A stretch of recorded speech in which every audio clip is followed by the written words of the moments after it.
Please don't forget subscribe to the channel and hit the bell to get notified of new daily videos.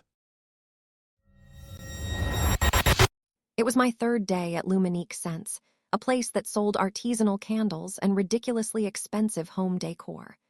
I was still green, fresh out of college, and genuinely excited about the employee discount on those fancy Ocean Breeze diffusers. Monday morning, 7 a.m. My first full day of hands-on training was supposed to be with Aisha, one of the more seasoned sales associates. Our store manager, Rachel, a whirlwind of caffeine and stress, introduced us, mumbled something about her working a double over the weekend, and then vanished, leaving Aisha with strict instructions to train me from the ground up. She even left her personal number for emergencies only, which, looking back, was ominous. Aisha was decent enough, if a bit cynical. She breezed through the online modules, impressed I knew how to navigate a basic POS system, and then left me in the back office with inventory spreadsheets for a couple of hours. When I emerged, ready to tackle the real store, she flashed a grin that I can only now describe as pure mischief. "You know what, Brandon?" she said, her voice dropping. I think screw this place." My eyes widened. Screw this place. Yeah, man, totally. It's retail, it's soul-crushing, I quit. And with that, she untied her silk apron, neatly folded it, placed it on the counter, and walked out the back door, locking it behind her with a definitive click. "Keys are under the mat if you need 'em," she yelled, and then she was gone.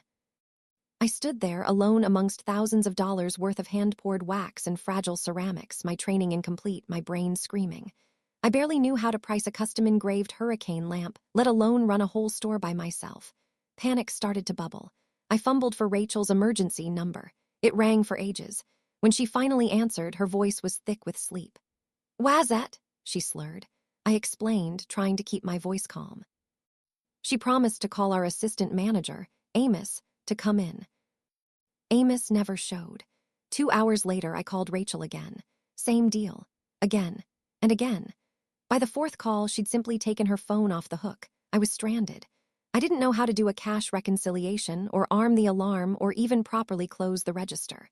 My shift was supposed to end at 3 p.m., but here I was at 5 p.m., the only person in a small, glass-fronted store that was slowly turning into a dark, vulnerable target. Thankfully, the baristas from Perk Up, the coffee shop next door, had noticed my increasing distress. Sarah and Mike, bless their hearts, came over with an extra latte and a pastry. When I explained my predicament, Sarah immediately handed me her phone, which had a local business directory bookmarked, and started calling other Luminique Scents locations. Most were sympathetic but couldn't spare anyone. Then, one manager gave me the home number for Sterling Vang, our district manager. Sterling answered, calm and professional. I launched into my frantic explanation. He listened, his tone shifting from polite concern to quiet horror. "I'll be there as soon as I can, Brandon," he said. "It'll be about an hour and a half. Can you hold down the fort until then?" That was it. That was my breaking point. "No," I practically shrieked, my voice cracking. "No, Sterling, that is not okay. You know what? You get here in 30 minutes, or I swear to you, I am going to open every single display case, start giving away the limited edition Midnight Bloom diffusers, the solid gold candle holders, and the antique artisanal soaps. I'll leave the back door unlocked and post about free luxury on local social media groups until this place is picked clean." "Is that what you want?"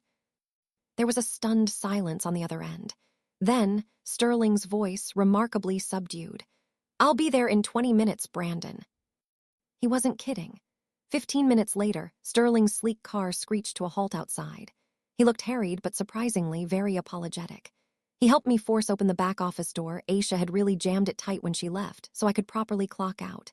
It was 7:15 p.m. Just as I was about to leave, Rachel, still in her pajamas, eyes wide and furious, burst through the front door, shouting at Sterling about how he dared to question her management. Sterling just looked at me, a wry smile playing on his lips. "Go home, Brandon, I've got this."